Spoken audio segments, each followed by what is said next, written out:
Good evening and welcome. My name is Alyssa Zorb, and I am very happy to be here tonight with you as your host for our webinar about churches and copyright, how to be a weekend publisher without going to prison. And we have our guest, Michael Moore, to thank for that title. Michael is our copyright administrator here at Augsburg Fortress, and we are very happy to have him with us tonight. So I will introduce him in just a minute, but I'd like to thank you all for joining us, and thank you to those of you who've been waiting for us to get started. I know quite a few of you logged on a little early. So in case this is your first webinar with us, I'll touch on a couple of housekeeping items. First of all, you should be hearing me through your computer speakers. If you're hearing any sort of echo or reverb, double check that you only have the meeting window open once. So just look at the tabs that you have open on your browser, and if you have me open more than once, you can close all but one of them. That'll help with any audio concerns. You'll see that we have the chat box available for you. That's a great way to communicate with us, so please feel free to ask questions throughout the presentation. Michael will pause periodically and take a look at questions that have come in. If we don't get to all of the questions tonight, we will reply to you via email. So if we don't quite get to everything tonight, that's fine, but we're also happy to stay on at the end for a few minutes and answer any additional questions. And when it comes to questions, if you've come up with a list of questions, that's great. We appreciate that. But please hold those until the end or hold on to those. We might cover a lot of your questions as we go. And we ask that you refrain from really specific questions that have to do with your exact service, the way you do it, at just your second service every third Sunday. Those questions are very valid, and we would love to help you with those. And Michael is happy to help you via email. But just to be mindful of everybody's time tonight, we want to address as many questions as we can. So we'll get to as many as we can, but we will follow up with everybody via email if we need to. All right, so thank you for letting us know what your role is at church. It looks like we have a good diverse crowd. And it looks like a lot of people are reproducing hymns each week in their bulletin and or projecting them. So that's great. We'll touch on that tonight. So again, I'd like to introduce my friend and colleague, Michael Moore. He is our copyright specialist here for Augsburg Fortress. He's a graduate of Pacific Lutheran University, and he's a lifelong lover of choral music and the Lutheran and Anglican choral traditions and the liturgy and liturgical music of the church. So he's been with us here since 2005, and he's been the rights administrator here since 2007. So welcome, Michael, and I will change your screens over and bring up your slides. And I will. Thank you. It's a pleasure to be here tonight. I'm waiting for my slide presentation to pop up. There we go. And let's see, one little adjustment, and there we are. It's a real pleasure to be with you tonight. Churches and copyright are complicated and arcane issues. People get stuck on this stuff every day. I get calls every day from people who ask me, what do I do if? And so we decided that it would be really kind of nice to have a webinar about that. And the best place to start with a webinar on copyright administration is to tell you exactly how to contact the copyright guy. So you contact me in any one of the following ways. Email to copyright@augsburgfortress.org. If I'm in the office that day, I will see that email, okay? Include a phone number, because I have discovered that trying to write an email about copyright can turn into A, the Great American Novel, and B, the Great American Russian Novel, which is long, wordy, and sometimes impossible to understand.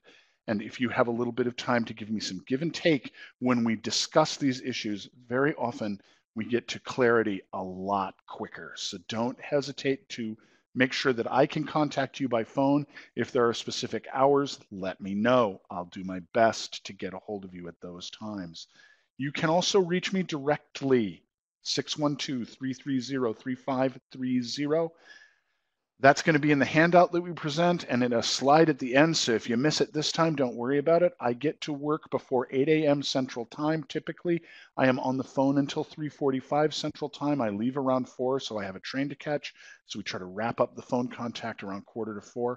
Anytime in there, however, if you call me and I'm available, I will answer. If not, leave me a voicemail. And I promise I will call you back as soon as I possibly can. It might not be that day, but it'll be pretty quick. All right. So the first topic tonight, what exactly is a copyright? Okay.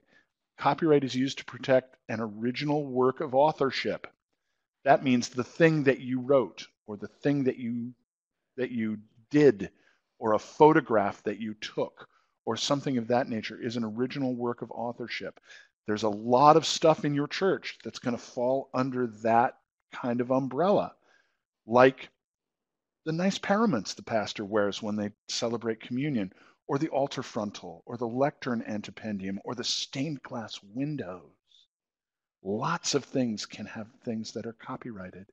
It's important, though, to note that ideas themselves cannot be placed under copyright.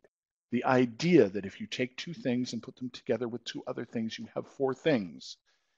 The idea that 2 + 2 = 4 cannot be placed under copyright. But if you come up with a unique expression of that idea, that's the thing you can put under copyright. The expression of it, not the idea itself.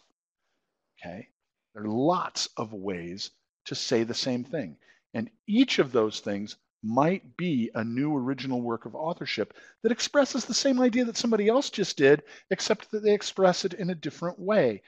That's the thing that you can copyright, not anything else. Okay. Now, if you're the owner of an original work of authorship, you have certain exclusive benefits of the ownership of that original work.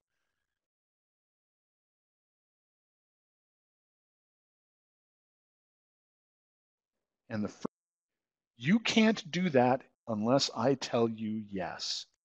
If it's my really cool piece of liturgical organ music and I don't want you to be able to record it, I can tell you no. Now, there are some exceptions to that, and we'll cover those. But in general, the number one right I have to protect my intellectual property, the number one right that you have to protect your intellectual property is to tell somebody else, you can't do that. Right? It's really important. And you'll notice I'm shouting at you here with the all capitals, ahead of time. You must work ahead of time. After the fact isn't going to do it, and after the fact can get terribly expensive. Also, because it's somebody else's intellectual property, somebody else's original work of authorship, just pushing the button on the copier, just copying it out by hand, just doing anything, taking a photograph of it, doing whatever, if it's somebody's clearly owned piece of intellectual property, you're in violation of somebody's copyright just by making the copy, whether or not you turn around and throw it away or whether or not you use it. It doesn't make any difference. Violation is violation. Don't panic about that. There's lots of ways to help yourself, but it's the act of making the copy of that thing, if you do not have permission, that is an infringement on that rights holder's rights. Okay? Works that are no longer under copyright are said to be lapsed into the public domain. So, the tune to the Star-Spangled Banner, which, by the way, is an old English drinking song, is in the public domain. The words to the Star-Spangled Banner are in fact in the public domain. They date from 1812. So those can't be under copyright any longer. They're in the public domain. They're public property. You can make them sit up, roll over, bark, and beg if you want to, because they're public property. And no permission is required. You want to use it? Go ahead, as long as you're sure it's in the public domain. An example, the German text to A Mighty Fortress is Our God. Ein feste Burg ist unser Gott. That's in the public domain, written sometime after 1517 by some cat named Luther, and it's old enough to be in the public domain. On the other hand, the English text, A Mighty Fortress is Our God, under copyright to a predecessor house of Augsburg Fortress, and therefore under copyright, to Augsburg Fortress. How long does a copyright last? A long time. Discuss it because it changes over time. Works created before 1923 in the United States of America. This is not true for any of our friends who might be in Canada or any other country around the world. The date that things lapse into the public domain is variable, but in the United States, works created before 1923 are fully in the public domain. You might recall the Happy Birthday to You kerfuffle, where Warner was claiming that they owned the rights to Happy Birthday, and the court found that they didn't, and Happy Birthday is now in the public domain because it's older than 1923. May not be true in Canada or the British Commonwealth or any other place on the planet, but in the United States, the drop dead date is 1923. Okay, so what happens starting in 1923? Well, from 1923 to the end of 1978, the length of the term of copyright in the United States is 95 years from the date of creation or registration, provided, here's the fly in the soup. The work was registered with the Register of Copyrights at the Library of Congress. You had to fill out the form, you had to pay the fee, you had to send it in, and they had to agree that, in fact, nothing else like it had ever been sent to them before. At that point, they told you it was under copyright. It also had to be published with notice that the word copyright or the symbol with the circle enclosing the C or both and the year of copyright have to be present in that publication. Failure to do that lapses that work into the public domain. Okay. Also, from 1923 to the end of 1978, you had to renew your copyright at the end of its first term. Typically, that meant after 28 years, and you would get another 28-year copyright extension. You could do that exactly once, and if you messed it up, you were out of luck. If any of those conditions are missing, the work is in the public domain. So, from 1979 forward, because the United States signed a treaty and because the law caught up with that treaty, we made a change. The life of the longest surviving author plus 70 years. So if you put a work under copyright today and you went face first into your spaghetti at dinner tonight, the term of copyright would end 70 years from today, and then it would extend only as far as the end of the calendar year. So that would be 2096 midnight, December 31st. Okay, that's the soonest anything copyrighted today could go under into the public domain, assuming that the author died as soon as it was finished. Works no longer need to be registered with the Register of Copyrights. It can be a very good idea to do that. We'll discuss that at a certain point. But you own the copyright to a work as soon as you finish it. This is what's called a morals rights situation or a moral rights situation, as opposed to a situation that requires registration. Okay? The copyright lasts for the whole length of the term, no matter what, and it no longer has to be renewed after any given time. It's yours and your heirs and assigns for 70 years after you die. Copyright happens as soon as the work's done. You don't even have to put a notice on it. As long as you can prove it's yours, it's yours. Registration, however, if somebody infringes on your copyright and you want to tell them to knock it off and you have to take them to court, you cannot do that in the United States of America until and unless that is registered with the Register of Copyrights.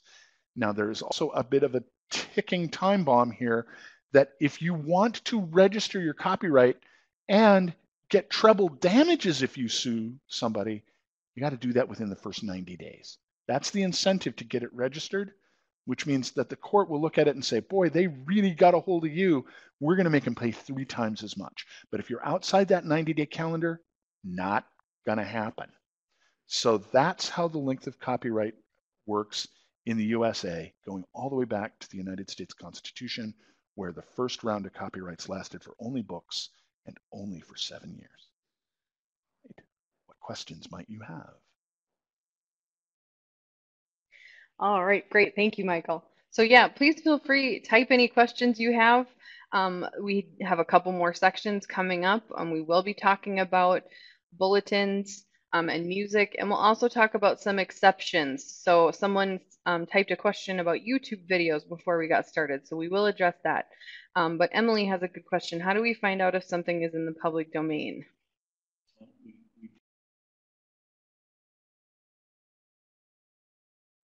We did a bit of going over that already, but it is quite complicated. So the first thing you need to do is figure out when it was published. And if it's published between 1923 and 1978, then you have to figure out whether or not it was registered with the Library of Congress. Those are the first two steps.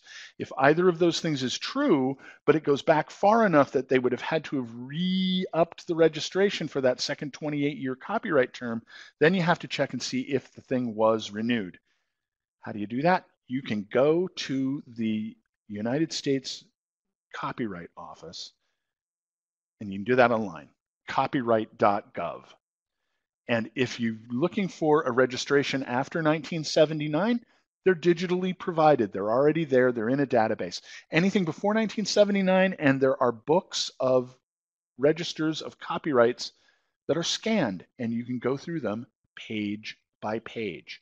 Otherwise, you can pay somebody starting at $160 an hour to do the research for you at the Library of Congress. That's a little bit pricey, but it can be done. All right, thank you. I see some other people are typing. We'll give you just a second to finish up there, and then we'll move on because our next section is gonna really pertain to our business of being church publishers. So we'll see if anyone else has a question here. Give you just a second.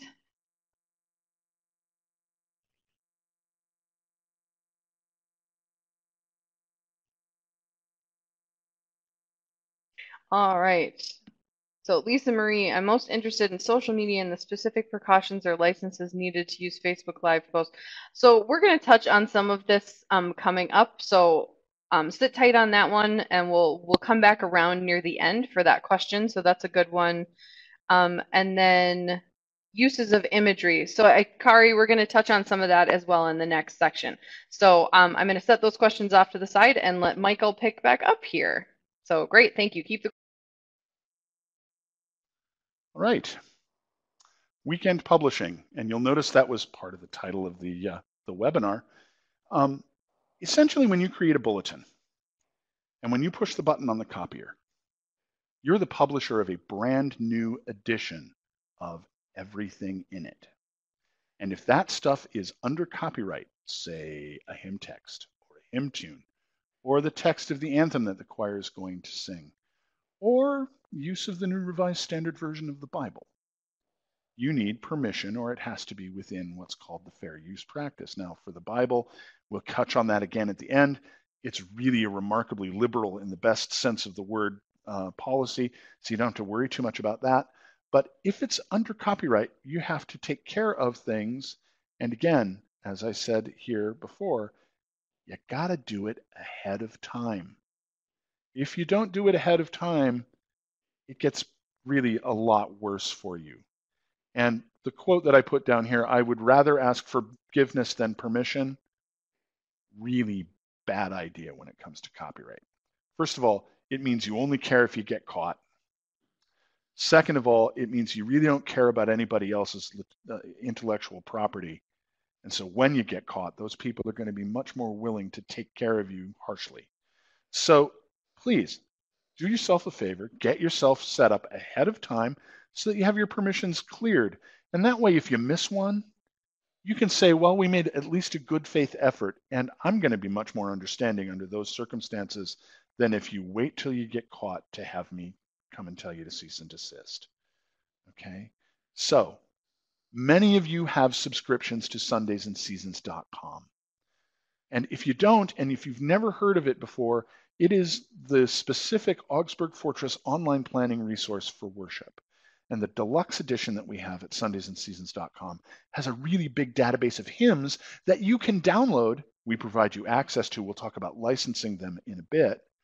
That you can download and then use in your bulletins. And an Augsburg Fortress Liturgies license is included with all sundaysandseasons.com subscriptions. I kind of default to thinking people have that. That's kind of why they signed up for the webinar in the first place. But if you don't have that, fine. We do offer a 2-week free trial, and you might want to take a look. In fact, we'd be delighted if you did. And that can help you really, in a quick and elegant way, create worship aids for Sunday, whether that is in print or by projection. So let's talk about the things that you need to take care of in terms of copyright. We call them elements because, well, that's just the term for it. Some of these may or may not be surprising for the church musicians among us. They probably won't be, but here they are. If it comes to doing hymns and anthems, the text can be under copyright. You can't have a hymn without words. And hymns can be really famous poems or not so famous poems or not poetry at all, but they can stand by themselves, and so they can be placed separately under copyright. Same thing with a tune. We're not the chorus angelorum. We can't just sing and just be there. We have to have notes to sing, tunes to sing. That's how we do our worship. Same thing though. That tune could be under copyright to somebody. The arrangement, which is the pretty chords that the organist plays or the choir sings. Anybody who knows anything about music knows that when you hear pieces played, sometimes the chords are different.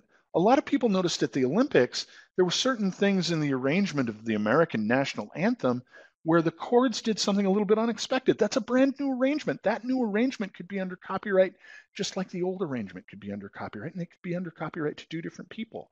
So that's kind of how to illustrate that. And then finally, as we discussed before, the original text might be in a different language, and the translation could be under copyright. The other famous example that is in our hymnal for that is Children of the Heavenly Father, which is a really popular Swedish Christmas hymn. And that Swedish text is long in the public domain, but the translation of it, which dates from 1925, is still under copyright until the end of 2020. So it's coming up, but it's not here yet. Each of the elements on the previous slide may have a different rights holder, or some of those elements may be in the public domain. O Little Town of Bethlehem, the tune and the text both are in the public domain, but somebody might do a new arrangement. And you only need to worry about the elements that you're going to copy. So if all you're putting is the text in your bulletin, you don't have to worry about the tune because you're not reproducing the tune. You only have to worry about the things that you actually fix in a new medium. So if you take it from the hymnal and you reprint it on paper, that's fixing it in a new medium and you have to deal with those rights. But if all you're going to do is open the hymnal and sing, no problem. Okay? Titles and page numbers, not subject to copyright. I mean, come on, every book has a page 1. Every book has a page 2 when you turn the page over. So those things, if it's absurd to think it's going to be under copyright, things like page numbers and titles, not a problem. Now, when it comes to putting these things in your bulletin, particularly for music, there are ways that weekend publishers get a lot of help. And weekend publishers get a lot of help by having third-party copyright licenses that can help them. And there are several out there that can help you. First of all is our liturgies license that comes with sundaysandseasons.com. We also offer a hymns license. Don't buy our hymns license. I'm telling you right now. One license or license sing, which we will talk about in a few minutes. Much better, even though they're more expensive, they cover lots of people's copyrights instead of just the ones that are held by Augsburg Fortress. We'll talk about what is and what isn't in those licenses in a bit too. You'll be a little surprised about our liturgies, but that's how it works. Okay? There are limits. You are limited to one-time use. That doesn't mean you can't make a songbook and do the thing week after week. We want you to be a good steward of the environment, so you can do that. But remember, it's only good as long as the license is in force. And if you let the license lapse, you have to get rid of that songbook if you've been making that songbook under the terms of the license. They're limited to worship only, which means when you do a service. And that means not in the Sunday school classroom, that's not a worship service. But when you're gathered for the liturgy afterwards, that is, and it's limited to worship use only. limited to not-for-profit. You can't sell tickets. St. Olaf College started selling tickets to their Christmas festival about 5 years ago. It used to be a suggested donation, which was a free will offering. Then they started actually selling tickets, and I found out, and I had to call them and say, you know, your license agreement with One License doesn't cover you anymore. You've started selling tickets. And there was a bit of frantic scrambling down in Northfield, Minnesota, and they got it fixed. They're also site specific, which means your church. But it also doesn't mean that you can't go down the block for Easter Sunday morning, because the licenses all say that the church is where its people are gathered that day. So that gives you an extension outside the building if you need to actually do it. You can, and you should, and you almost always do, take a free will offering. As long as you do not require payment to attend the service, your license is good. So, for liturgy, a complete Augsburg Fortress annual liturgies license comes with a subscription to sundaysandseasons.com. All Augsburg Fortress-owned liturgies are included in that license, even if the content is not available for download. It's a comprehensive liturgies license. It's every liturgy we publish. But if you're familiar with Evangelical Lutheran worship and you turn the page from number 238 to number 239, it goes from the Great Litany to where it says hymns at the top of the page. And that's where our liturgies license stops. Hymns are not included in the Augsburg Fortress liturgies license, okay? Because they're not service music in nature, they're hymns. There's a difference. Part of it is because, well, we don't own all the hymns, but we own pretty much all the liturgy. The hymns licenses that you can get. The first one we're going to talk about is onelicense.net. The reason we talk about this one first is A, Augsburg Fortress is a participating publisher in onelicense.net, and B, it covers more of ELW than any other license. Each of the licenses we're going to talk about has a niche in the market. The niche market for onelicense.net is a traditional focus. A mighty fortress is our God. Lift high the cross. Some other things that are pretty traditional, choir and organ kinds of things, Earth and All Stars, things that are pretty much the traditional thing. That's what this focuses on. Augsburg Fortress is a participating publisher, so is Concordia Publishing House. So is GIA Publications, who bring you the music of Marty Haugen. In fact, GIA Publications is the parent company of onelicense.net. And here's the fly in this particular soup. Liturgies are not covered by One License. It's because of the nature of them. It's also because we publish so many of them that it skews the royalty pool away from some really deserving people and toward us because it skews too much of the material in our favor. So One License said, do you mind? Let's have you do those separately. And we said, no problem. That's one of the reasons why there's sort of a dividing line in the sand. Okay. Second license that we're going to talk about, CCLI. Christian Copyright Licensing International. It's a big license. In fact, it's probably bigger than onelicense.net, but it doesn't cover a whole lot of evangelical Lutheran worship because we didn't put a whole lot of contemporary or band-led style pieces in there. CCLI has a music download service called Song Select. You can pay for that, and you can download lead sheets and lyrics and things like that that are licensed by your license with CCLI, and you can project them. So when the band is leading worship, typically people like to project that stuff because it gets pretty enthusiastic, and you want to be able to let people get enthusiastic without dropping their books on somebody else's head. So this is one of the reasons why they do the Song Select thing, and why they think it's probably a good idea for you to project your services if you're doing band-led worship. Augsburg Fortress is not a member publisher, so our music is not covered by a license with CCLI. The third license is Licensing Online. They are brought to you by our friends at Oregon Catholic Press. It's a kind of in-between license. It's not completely traditional, nor is it completely band-led. It's a little bit more acoustic. So if you are familiar with the music of John Ylvisaker, I Was There to Hear Your Morning Cry, or the music of Dory Irwin Collins, they are people who do that style of more acoustic, more guitar, less amplification in general. None of these is completely, always true, but that's how it works pretty generally. That's a license that could be very useful. This is also Augsburg Fortress's secondary copyright license. We are a publisher that participates in licensing online. But again, just like with onelicense.net, our liturgies are not covered by licensing. So you need to discover what your worship habits are in order to figure out what the best possibility is. So I've got a question for you all, and you can just type in a number to answer this question. I want to know how many hymns you think your church uses in an average year. So, how many different hymns, including all the repeats, do you use in any given year? And how many hymns? We have 2,000 hymns in our database. So let's find out what people think. And we'll talk about the answer to that in a minute. So, questions about licenses as well. And I'm watching some of these numbers come in, and it's really kind of cool. So some of you are close, and some of you are way, way off. All right, here comes the answer for those of you who are still typing before we get to the specific questions about licenses. The answer is the average congregation uses about 100 hymns a year. A really adventurous congregation will use about 150.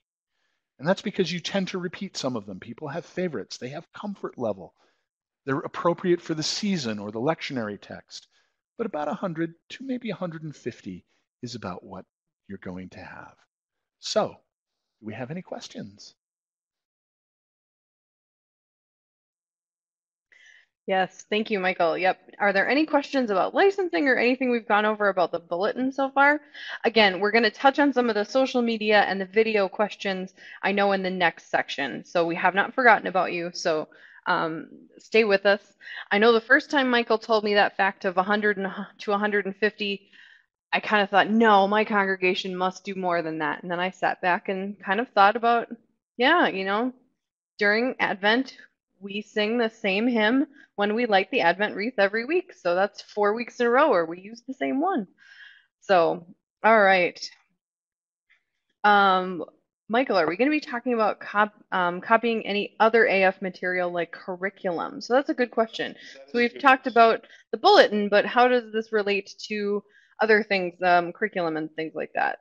And can we change the order of verses, add repeats, things like that in our bulletin? So that's a good question. Let's start with those two. All right, copying other Augsburg Fortress materials or curriculum. The answer to that is it depends a great deal on what it says in the resource itself. Some curriculum, it says at the bottom of the page or in the front of the book that you can reproduce these things for local use. So if any of you do our Spark rotation curriculum and you look in the front of the leader guides for each of those rotations, you find that they are in fact fully reproducible. If you're doing Collaborate, which is our new confirmation program through SparkHouse, that material is not reproducible because it says so right in the book. And so the answer is look carefully. If you're in doubt about whether or not something is reproducible, I have a pretty good handle on it as far as Augsburg Fortress material is concerned. Call me, email me. If I don't know, I know people who do know, and I'll get back to you fairly quickly. Okay. Printing copy. Changing the order of the verses. Yeah. Not so much. I mean, is anybody going to really care? Probably not. But there's a reason why the person who wrote those lyrics wrote them in that order. And they might have a reason that says to you they don't want you to change it. We have some books that are not music, but are really nice prayers that we sometimes let people use liturgically. Things like Guerrillas of Grace by Ted Loder. Reverend Loder is a fabulous guy, and he really likes it when people get his work out into the world, but he's also very particular. And the one thing he is remarkably particular about, if you look at his poems and his prayers, they're not only to be read out loud, they're very visual in nature, and they have layout that is specific, indentations, bold type, spacing that is specific to that particular thing. And the one thing he has told me, and he told me this over the phone, I love it when people use my things. Please make sure they print them the way they appear in the volume, because that's on purpose. Okay, so yeah, you got to be a little careful about that kind of thing. So changing the order, you're going to change the meaning. You're also going to play with somebody else's baby, and they might not like that too much. So am I going to worry about it if you ask me and you can explain why? Probably not. But just doing it out of hand, I'm not sure it really respects the intellectual property all that. All right, we're getting some good questions coming in. I am kind of scanning over some of these, and some of them I might hold off till the end here, but I'm going to let Michael answer a couple more before we go to the last section here. And a couple of them are, when you're using the same hymn, doesn't it have to be, sorry, when you are using the same hymn, doesn't it have to be submitted every time? And I'm going to skip down. I see there's a couple in the middle. I'm going to come back to these. And kind of related to what you just said, what if you skip verses or leave verses out? So I'll have you answer those two, and then we'll go on, but I will hold on to a couple of these questions I see here as well. Second one first, skipping verses. Lots of hymnals give you that option. You can skip verses. There's nothing illegal about it. You're not fixing anything in a new medium. That's not a problem. So yeah, don't worry so much about that. In some hymnals, in fact, they even put an asterisk at the start of the verse that says that it's an optional one. Or for some, like Light One Candle to Watch for Messiah, you wind up doing one verse each week. Or O Come Emmanuel, which is a historic set of something called the O antiphons. You don't need to know about what that is specifically, but each verse of O Come Emmanuel is date specific. And so you would sometimes skip verses or put, do one and not another, because there might be liturgical concerns. As to if you use it multiple weeks in a row, the reporting requirements for each of these licenses vary a little bit. One license wants you to report ongoing all the time, which means for each use of that hymn, yes, you would report it to them, because the number of uses is how they actually figure out how to parse out the royalties. So if you use that same hymn 7 weeks in a row because it's a great stewardship hymn, you will report that to your license vendor 7 times, because you used it 7 different times, and each week's bulletin is a fresh publication. So yes, report those things as often as you use them. And so that's one of the things that works. I've also got one that I want to answer as well. Deborah asks, as a pianist, is it okay to make a photocopy of a page to alter or avoid tricky page turns? It's called a performing edition. And the answer is, as long as you're not reproducing the whole thing, but you want to sort of avoid that really awful thing where you have to try to play one of the organ keys with a pencil in your mouth while you reach up and turn the page, the answer is yes. You can just stick it off to the side and then turn the page when you get a minute. Organists do this all the time, and they're not actually hurting anything because it's not a complete edition. It's just one small chunk. It would, in fact, probably be considered to be fair use, a concept we'll discuss in a few minutes. All right. All right, so the next bit. Churches and performance. We've had some questions about this, and I hope that this next section will answer them. Churches have a broad license to perform literary, dramatic, and musical works in the context of worship, provided no admission is charged. It's a live performance license. So if you're going to record it and stream it later, that's a different licensing issue. This is just perform it out loud in church, and this thing dies when the echo dies away. Literary, music, and dramatic works. The pastor's sermon is a literary work.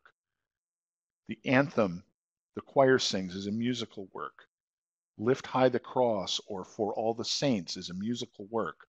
These things are covered by the performance license exemption that churches get as a matter of law.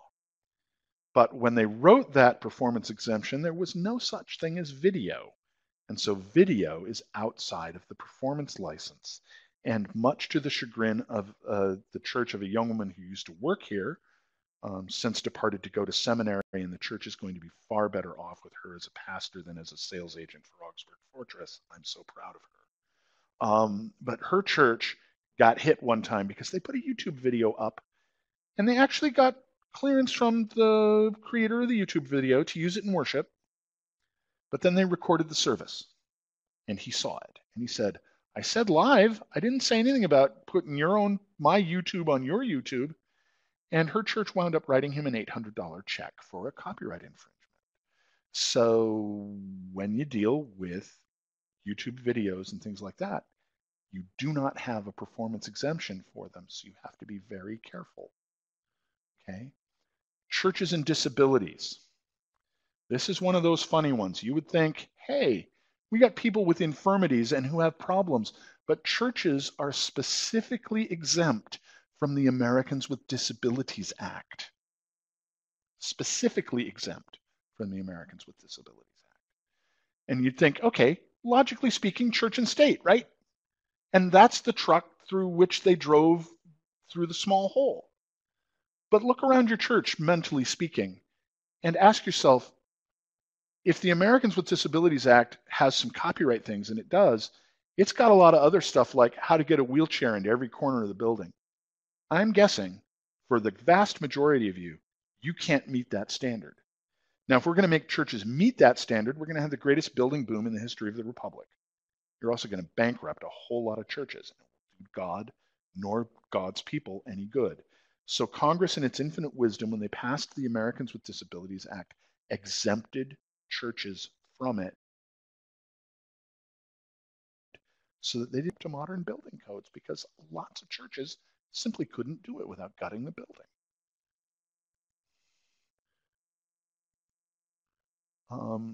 It's really difficult to set aside partial exemptions. I mean, it would be great if I could say, okay, you have a blind person or a person who has a hard time seeing, I can grant you the right to enlarge my stuff or whatever. Schools can do it, but churches can't, because schools have to be compliant with all of the Americans with Disabilities Act, meaning you got to be able to get wheelchairs and everything else in there. So they have to comply with the whole thing. Churches, it's really hard to say part of the law but not another part of the law, especially for one as big as the ADA. So now we get to the one that a lot of people are asking about: social media, podcasting, and streaming. This is a great idea. Okay, it's an absolutely great idea. The problem with great ideas, ladies and gentlemen, is it is a great idea for a while until people get bored and they slip up. And then they figure, oh, I slipped up this time and nobody worried about it. I can slip up again next week. And then I can slip up again the week after that. And pretty soon now you've got yourself a problem if somebody finds out that you've been slipping up, and you're going to get fined. My best advice, and I'm going to read this right off the PowerPoint slide, even though they tell us not to do that. My best advice in order to move it out of the great idea stage is to think of this as a ministry of the church to which one is called, because it takes time and it takes effort. Now, that's about as far as I can go in terms of the time that we have. If you have specific questions, email them to me. Include a phone number. I talk about podcasting and streaming a lot. And by the time we get to the ends of those questions, typically people understand a great deal better. All right. So you need to just have a care with how you do this. It takes a lot of work initially, but it can be done, and there are ways to do it. Okay.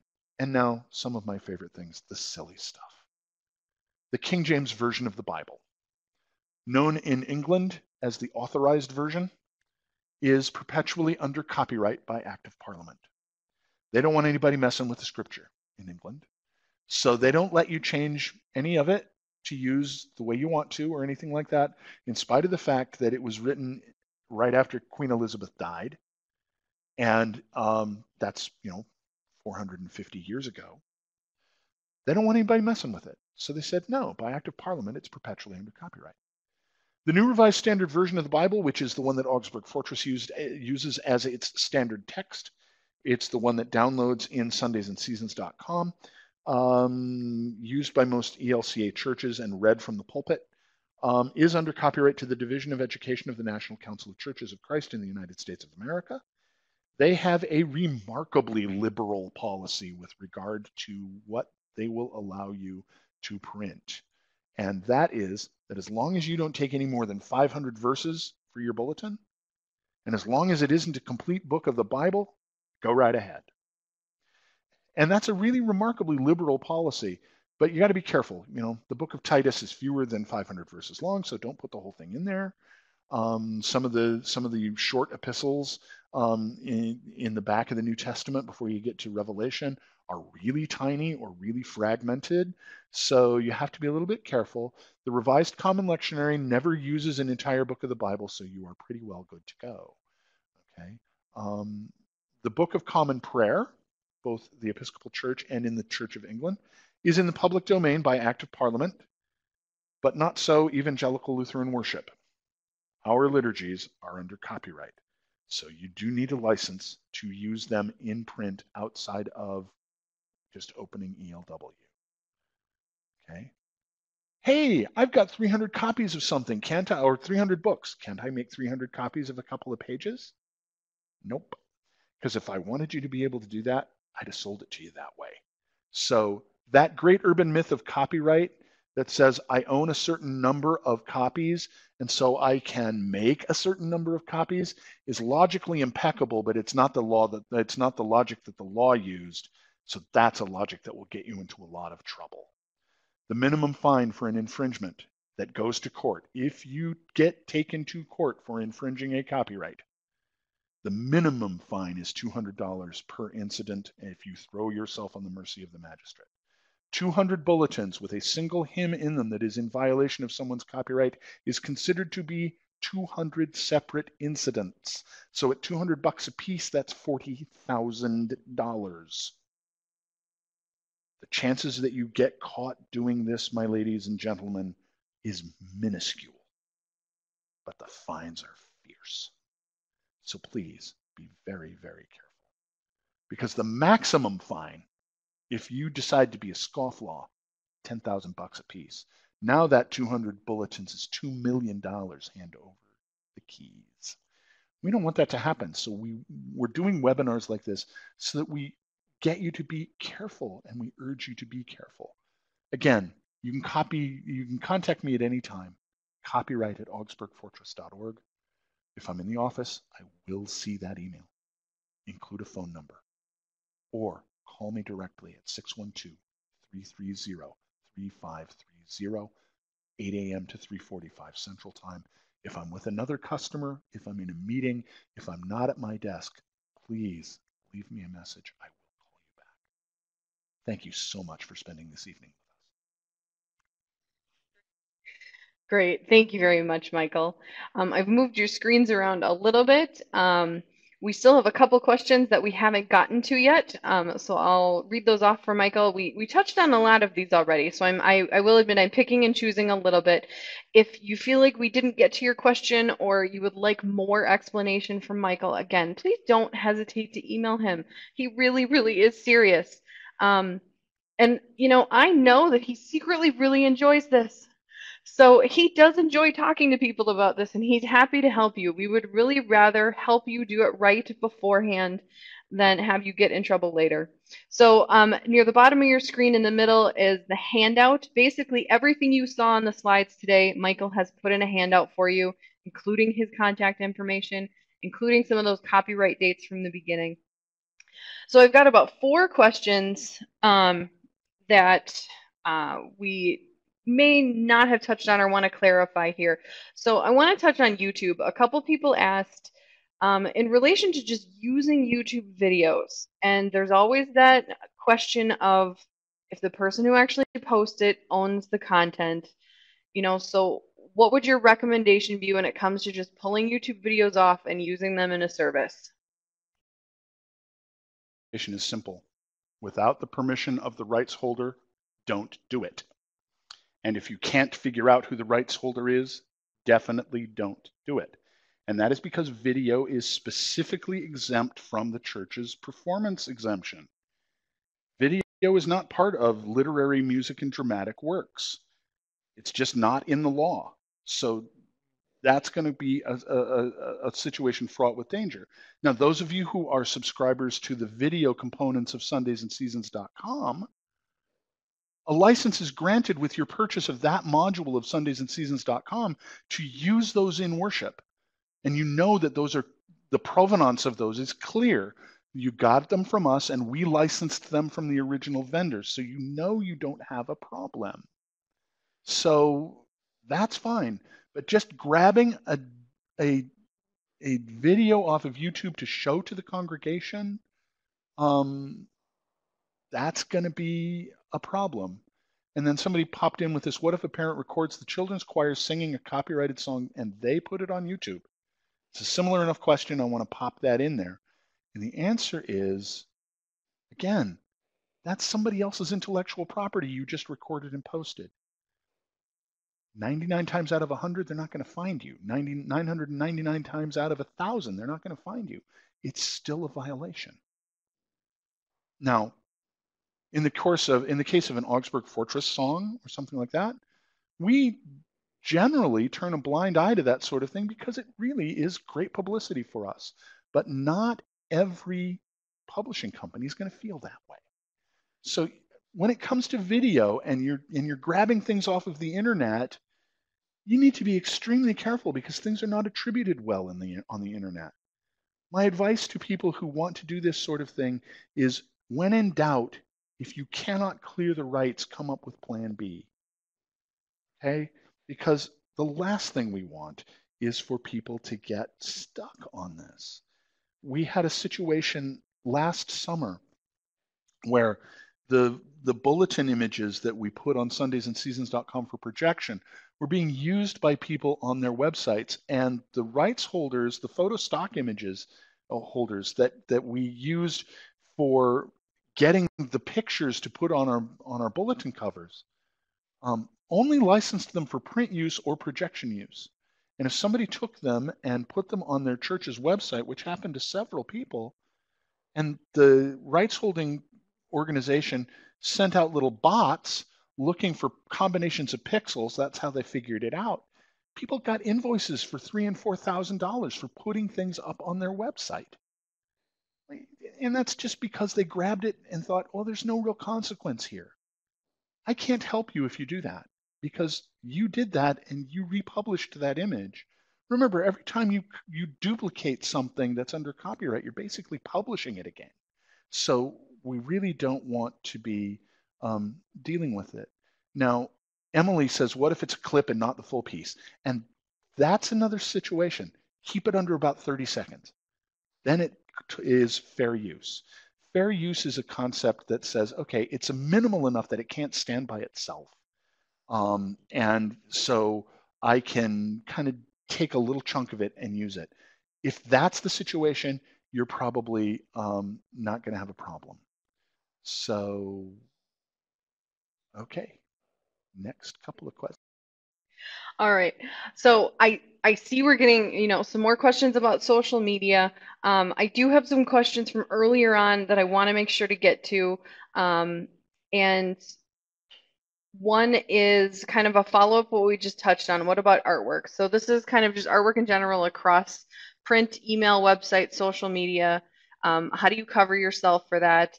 And two other I'm just going to put out there, and then I think we're going to have to follow up with some people via email because we're running over already here. Al asked earlier on, what does it mean when Sundays and Seasons says no license, can't copy, or none required? And what about providing DVDs to shut-ins? So 3 very different questions, but I just want to put those out before we run out of time here.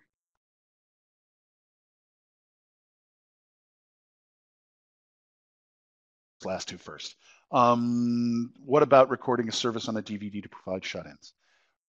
all of the main licenses we talked about, one license, licensing, and CCLI, provide for the use of recording a service for providing it to shut-ins, provided it stays within your community. So you can't put it up on your website. You take the DVD to somebody or the CD to somebody and say, we know you missed church on Sunday. Here's the service. That keeps it inside your community. Nobody else can grab it and go with it. And that is not a problem. What does it mean when Sundays in Season says no license? That sort of depends. If it says none, when you look through and there's a copyright holder there, it means that that copyright holder does not participate in any one of those three main licenses we track, which means in order to use it, you have to get a hold of that rights holder directly. Here's the example. The text to Morning Has Broken. Great tune, great hymn text. It is under copyright to the Eleanor Farjeon Trust, which is administered by a London, England law firm. And they don't participate in any of the third-party copyright licenses. So in order to use it, you got to call the David Higham Associates in London. It is almost 8 o'clock Central Time, which means it is 2 in the morning in Great Britain. Don't try now, nobody's home. So that's one of those things that you have to sort of look at on a second level. You have questions about anything specific like that, give me a call. Artwork. We use images across a variety of platforms, print, email, website. The only way to cover yourself is to do your legwork.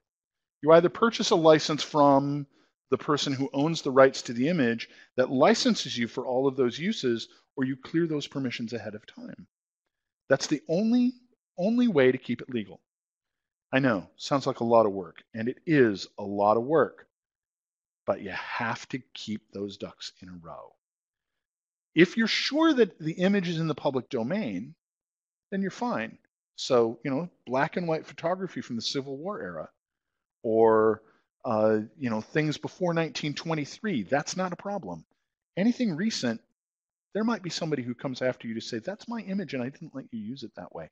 So you really need to be clearing things ahead of time. I don't want you to be frightened.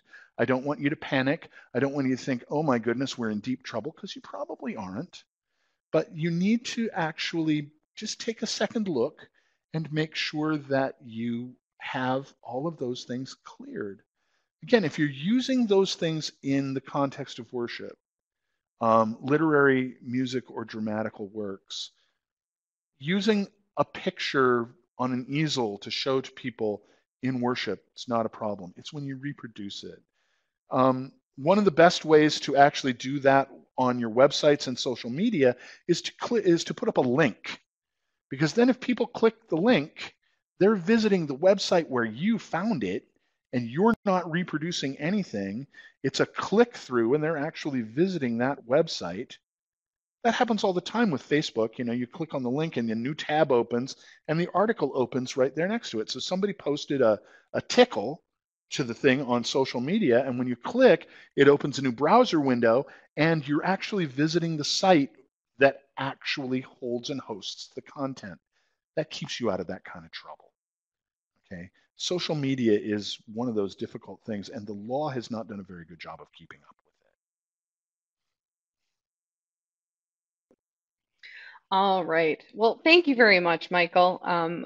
As we've gotten some good comments, and yes, some of it is a gray area, so do take Michael's recommendation. Err on the side of caution or contact him, if you have questions. So thank you again for joining us this evening. If there were questions we didn't get to or anything I missed, please let us know. Send Michael an email, give him a call. If you have more questions, we're happy to help you out. So thank you very much again for joining us this evening. I hope you have a great rest of your night. And we're here to help you out, so let us know. But blessings on your worship and music and church ministries. We're so glad that you're out there doing this ministry work, and we want to be there to help you do it. So thank you again, and have a wonderful evening. And thank you, Michael, for being here with us tonight. Good night, everybody.